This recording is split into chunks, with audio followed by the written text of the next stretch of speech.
Ayo kita mau tetap semangat walaupun kita harus beribadah secara online. Yuk kita mau sama-sama muji Tuhan. Saat ini kita mau sembah Tuhan, kita pujikan Yesus Kupanggil.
Kebaikan-Mu dalam kehidupan kami, dan pada saat ini kami akan mengadakan ibadah sekolah minggu secara online. Kiranya Tuhan memimpin dari awal sampai dengan selesainya. Tuhan memberkati semua adik-adik sekolah minggu yang menyaksikan tayangan ini. Terima kasih Bapa, ampunilah setiap dosa dan kesalahan kami.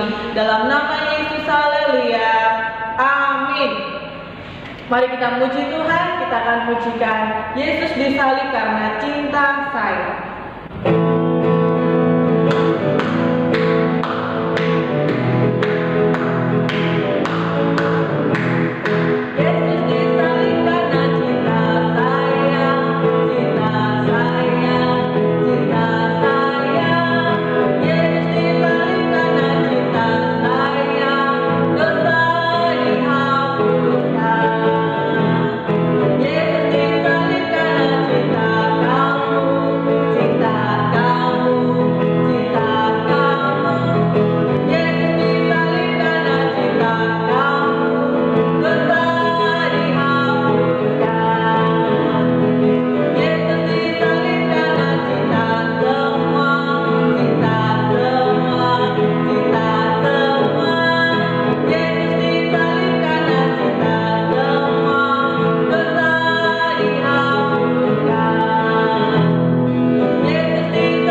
aku di tangan-Mu.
kami akan mendengarkan firman-Mu, berkati guru yang akan menyampaikannya dan berkati setiap anak-anak-Mu yang akan mendengarkannya. Biarlah firman Tuhan boleh tertanam dalam hati kami, berbuah, dan kami boleh menjadi saksi Tuhan dimanapun kami berada. Terima kasih Bapa di surga, ampunilah setiap dosa dan kesalahan kami. Dalam nama Yesus, haleluya, amin. Oke adik-adik, kita bersyukur meskipun di dalam ibadah online, kita tetap bersyukur bahwa Tuhan begitu baik bagi kita sekalian. Setelah kita memuji dan memuliakan nama Tuhan, kita akan bersama-sama mendengarkan firman Tuhan pada pagi hari ini. Firman Tuhan pada pagi hari ini bercerita tentang sebuah layang-layang yang putus adik-adik. Di sebuah sekolah itu terletak di lereng bukit. Di belakang sekolah terdapat tanah lapang yang begitu luas adik-adik. Siapa di sini yang rumahnya memiliki kebun kosong atau lapangan, dekat lapangan? Pasti ada ya adik-adik. Anak-anak sangat senang dengan adanya tanah lapang yang begitu luas. Mereka sangat senang bila musim angin tiba. Karena apa adik-adik? Karena mereka dapat bermain layang-layang di tempat itu yang sangat luas itu adik-adik. Ya, pada musim angin banyak anak-anak membawa layang-layang ke sekolah dan menerbangkannya pada jam-jam istirahat. Siapa yang suka main layang-layang? Dan siapa yang suka membuat layang-layang atau bisa bermain layang-layang? Pasti ada ya adik-adik, anak laki-laki itu mesti bisa bermain layang-layang. Tapi saat bermain layang-layang itu pasti harus ada angin untuk menerbangkan. Kalau tidak angin pasti tidak bisa ya adik-adik. Nah, Pak Sumit memiliki warung di ujung jalan. Ia menjual segala macam perlengkapan layang-layang. Dan anak-anak dapat membeli layang-layang itu di situ adik-adik. Jadi Pak Sumit ini berjualan layang-layang ya adik-adik. Dah, adik-adik, ada anak yang bernama Jimmy. Dia sangat bangga sekali karena dia memiliki layang-layang adik-adik, tapi tidak beli di tempatnya Pak Sumit. Dia memiliki sendiri. Lah, si Jimmy ini layang-layangnya itu sangat besar dan bagus adik-adik. Layang-layang Jimmy itu terbang paling tinggi. Jimmy membuatnya sendiri adik-adik. Dia tidak membeli di tempatnya Pak Sumit, warungnya Pak Sumit ini tadi, tetapi dia memiliki sendiri layang-layang itu adik-adik. Nah, adik-adik tahu Jimmy ini memiliki teman yang bernama Daud ya. Mereka seringkali bermain bersama-sama. Pada suatu hari setelah usai sekolah itu adik-adik, Daud ini temannya si Jimmy ini tadi harus tinggal di sekolah untuk menolong Pak Guru. Nah, selesai dia membersihkan papan tulis, dia masuk gudang untuk menyimpan sesuatu di gudang adik-adik. Nah, dia menyimpan itu, dia melihat sesuatu adik-adik. Wah, ada layang-layang. Wah, ini pasti miliknya si Jimmy. Mungkin Jimmy itu lupa membawanya pulang, atau mungkin dia sengaja meninggalkannya di sini ya. Wah, adik-adik, si Daud ini berpikir, wah, seandainya saja aku dapat meminjam layang-layang ini. Wah, asik ini. Di luar itu ada angin yang sangat bertiup begitu kencang. Kalau aku pinjam pasti, wah, mengasihkan ini. Kemudian adik-adik, dia berpikir, waduh, seandainya aku bisa meminjam ini, tapi Jimmy tidak ada. Gimana ya aku bisa izin kepada Jimmy? Kemudian Daud berpikir lagi, wah, saya kira Jimmy tidak akan marah ya saat saya pinjam layang-layang ini, kan cuma sebentar. Mesti dia nggak mungkin marah, mesti boleh, nggak mungkin rusak. Wah, kemudian adik-adik, Daud ini mengambil layang-layang Jimmy dan dia pergi ke tanah lapang yang terletak di antara rumah dan sekolahan itu adik-adik. Kemudian layang-layang itu terbang makin lama makin tinggi. Angin bertiup begitu kencang, semakin tinggi. Nah, adik-adik, ternyata Daud belum pernah melihat layang-layang yang terbang begitu tinggi, dan ia merasa sangat senang sekali adik-adik. Wah, layang-layangnya itu terbang sangat tinggi. Wah, asik ini. Tetapi tiba-tiba terjadi sesuatu yang mengejutkan. Di lapangan terdapat bunga-bunga yang sedang bermekaran. Ketika Daud sedang memegang tali layang-layang, tangan yang satunya secara tidak sengaja menyentuh bunga-bunga itu adik-adik. Rupanya di bunga-bunga itu hinggap seekor lebah. Ada lebah yang langsung menyengat tangan Daud. Daud berteriak dan melompat. Tanpa disadari juga, tiba-tiba adik-adik, apa tali layang-layang itu putus. Waduh. Dan layang-layang Jimmy pun terbang melayang ke arah semak belukar dan pohon-pohon yang lebat di sana. Adik-adik, waduh, celaka, kata Daud. Adik-adik, aduh, apa yang harus aku lakukan sekarang? Aduh, tangannya itu sakit dan mulai membengkak. Karena apa? Karena disengat lebah tadi, adik-adik. Tapi yang lebih sakit lagi hatinya, sebab dia sudah mengambil layang-layang Jimmy tanpa izin, adik-adik. Dan sekarang layang-layang itu hilang. Daud tidak tahu apa yang harus dilakukan, jadi dia pulang saja. Aduh, gimana ini ya? Kemudian sesampainya di rumah, ibu mengoleskan obat pada tangan Daud yang terasa nyeri dan panas. Kemudian apa yang terjadi, adik-adik?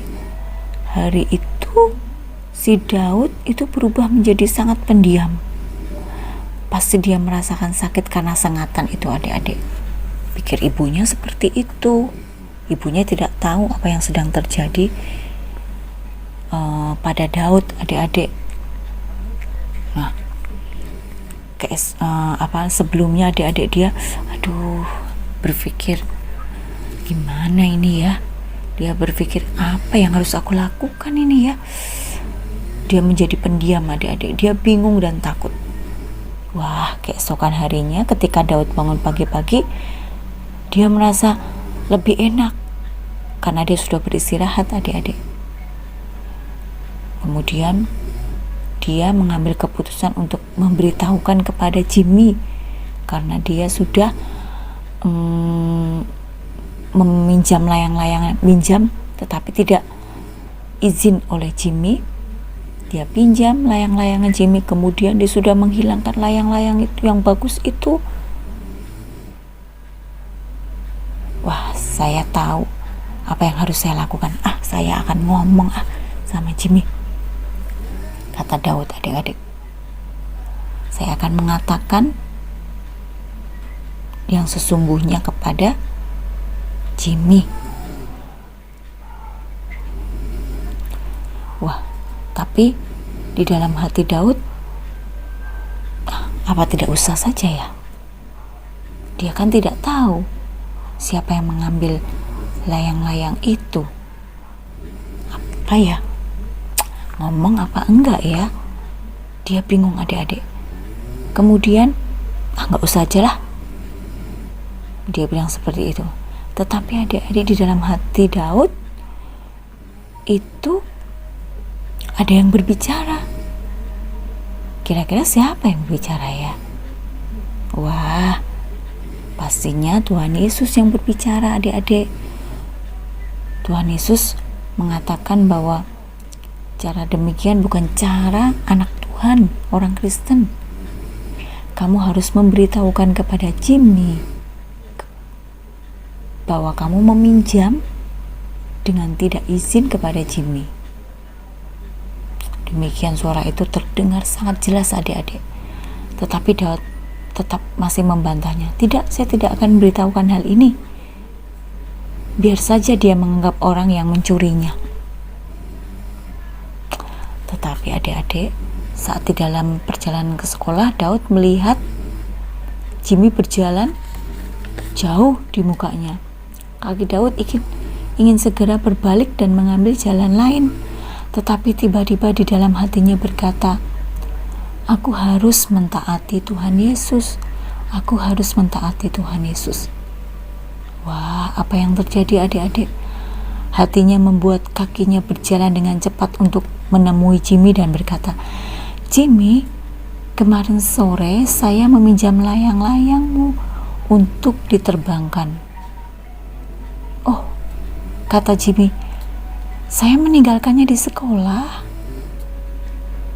Saya harap kamu senang menerbangkan layang-layang itu.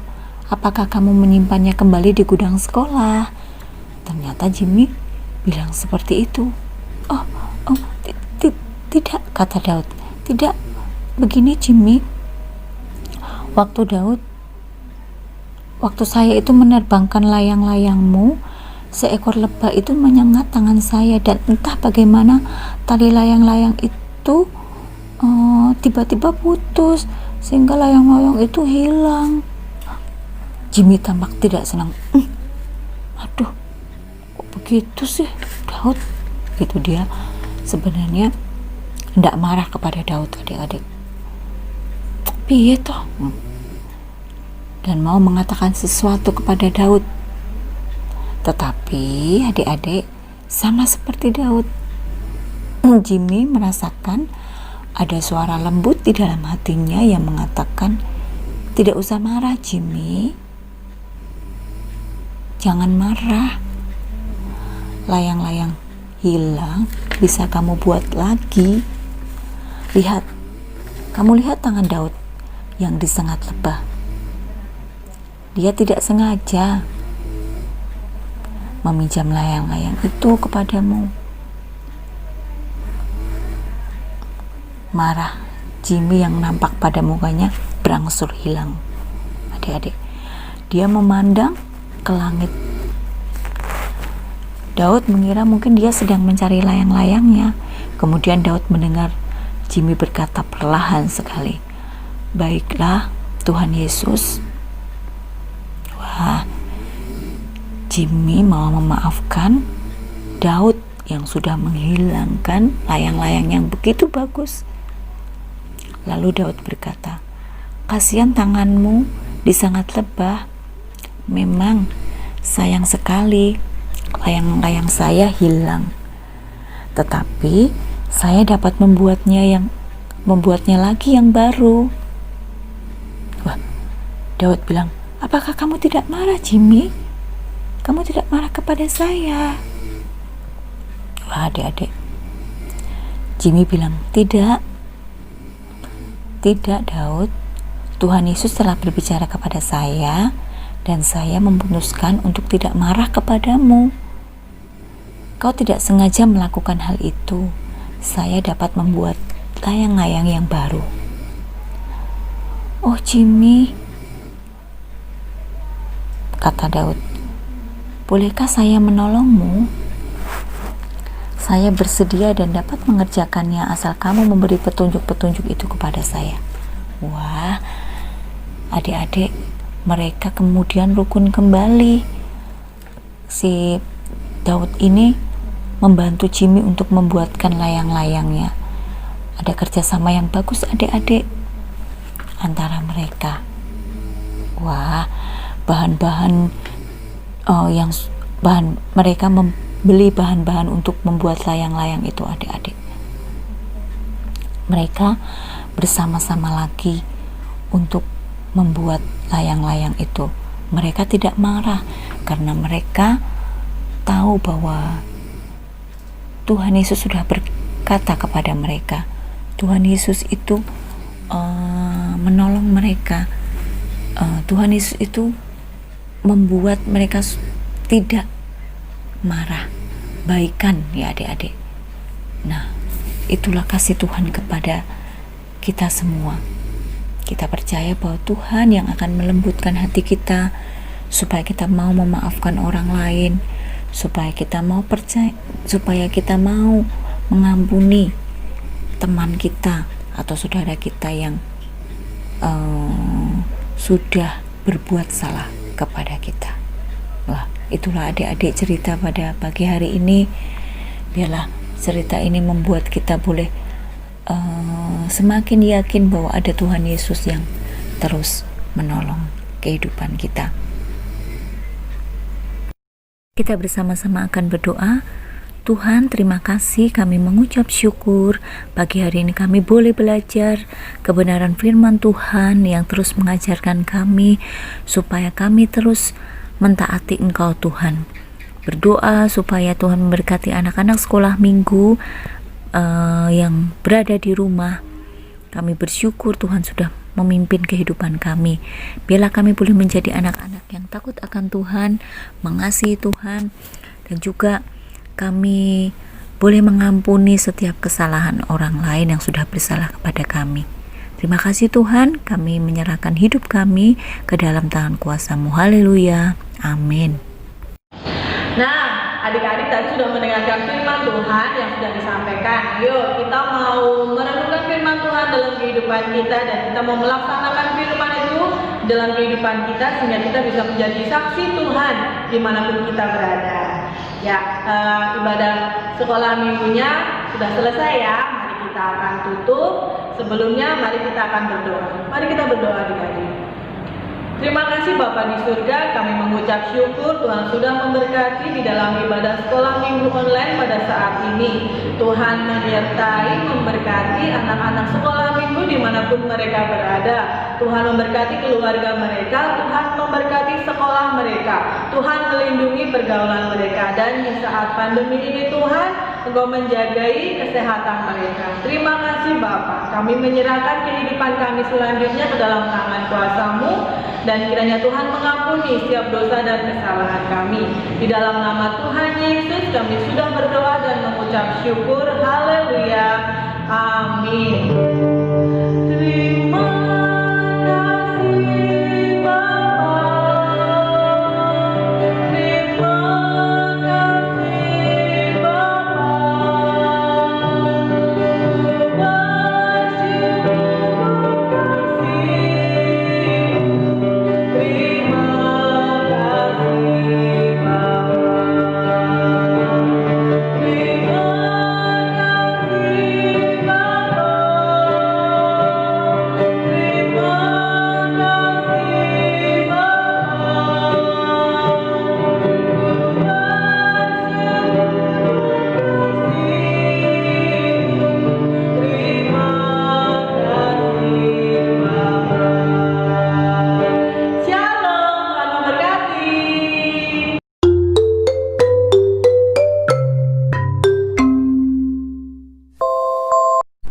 Korintus 15 ayat 57.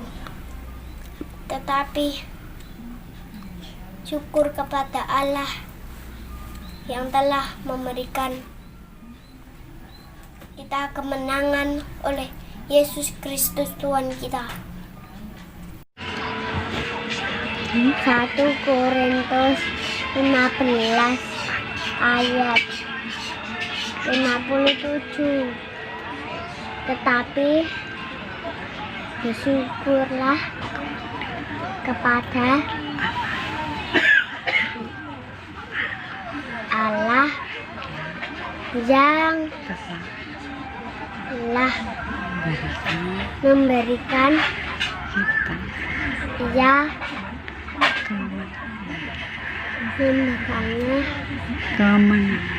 kemenangan oleh Yesus Kristus Tuhan kita.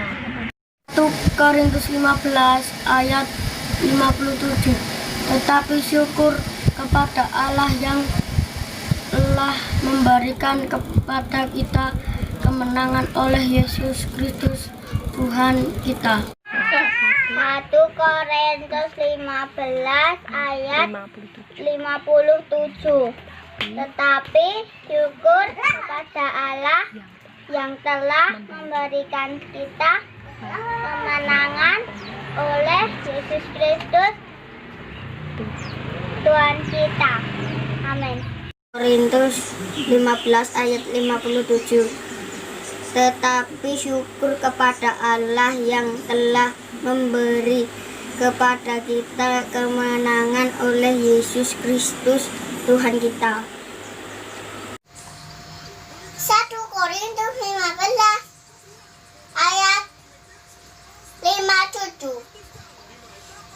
Tetapi syukur kepada Allah yang telah memberikan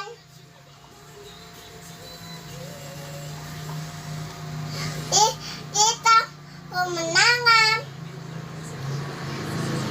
oleh Yesus Kristus Tuhan kita. 1 Korintus 15 ayat 57. Tetapi syukur kepada Allah yang telah memberikan kita kemenangan oleh Yesus Kristus Tuhan kita. 1 Korintus 15 ayat 57. Tetapi syukur kepada Allah yang telah memberikan kepada kita kemenangan oleh Yesus Kristus Tuhan kita. 1 Korintus 15 ayat 57. Tetapi syukur kepada Allah yang memberikan kepada kita kemenangan oleh Yesus Kristus Tuhan kita. 1 Korintus 15 ayat 57. Tetapi syukur kepada Allah yang telah memberikan kepada kita kemenangan oleh Yesus Kristus Tuhan kita. 1 Korintus 15 ayat 57. Tetapi syukur kepada Allah yang memberikan kepada kita kemenangan oleh Yesus Kristus Tuhan kita. 1 Korintus 15 ayat 57. Tetapi syukur kepada Allah yang telah memberikan kepada kita kemenangan oleh Yesus Kristus Tuhan kita. 1 Korintus 15 ayat 57. Tetapi syukur kepada Allah yang telah memberi kita kemenangan oleh Yesus Kristus Tuhan kita. 1 Korintus 15 ayat 57. Tetapi syukur kepada Allah yang memberikan kepada kita kemenangan oleh Yesus Kristus Tuhan kita. 11 Korintus 15 ayat 57. ayat 57. Tetapi syukur kepada Allah yang telah memberikan kepada kita kemenangan oleh Yesus Kristus Tuhan kita. 1 Korintus 15 ayat 57. Tetapi syukur kepada Allah yang telah memberikan kepada kita kemenangan oleh Yesus Kristus Tuhan kita. 1 Korintus 15 ayat 57.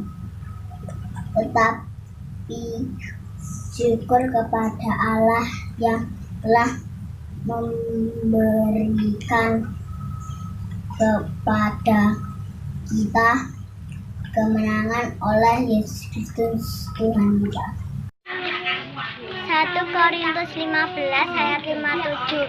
Tetapi bersyukurlah kepada Allah yang telah memberikan kepada kita kemenangan oleh Yesus Kristus Tuhan kita. 1 Korintus 15 ayat ayat 57. 57. Tetapi syukur kepada Allah yang telah memberikan kepada kita kemenangan oleh Yesus Kristus Tuhan kita. Tuhan kita. Amin. Amin.